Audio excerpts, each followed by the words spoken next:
আল্লাহ রাসূল ফরের ঘরে জন্ম নিলেন দুই নূরের প্রদীপ। আল্লাহ রাসূল ফরের ঘরে জন্ম নিলেন দুই নূরের প্রদীপ। একজন হলেন হাসান ইবনে আলী, আরে একজন হলেন হুসাইন ইবনে আলী। আল্লাহ রাসূল ফরের ঘরে জন্ম নিলেন দুই নূরের প্রদীপ। আল্লাহ রাসূল ফরের ঘরে জন্ম নিলেন দুই নূরের প্রদীপ। তারা ছিলেন ফাতিমার আদরের সন্তান, আলী রায়ের সাহসতা আর উত্তরাধিকার। নবীবে বলেছিলেন হাসান ও হুসাইন জান্নাতি যুবকের নেতা।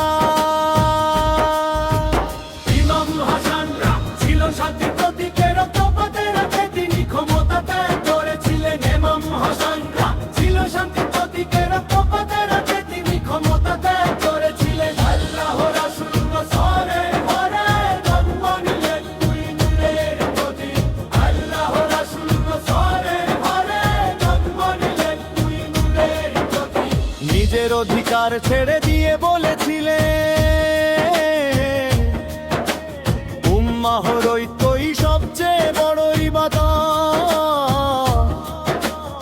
ইমাম হুসাইন ছিলেন সত্যের প্রতিচ্ছবি, জুলুমের কাছে মাথা নত করে নননি কখনো।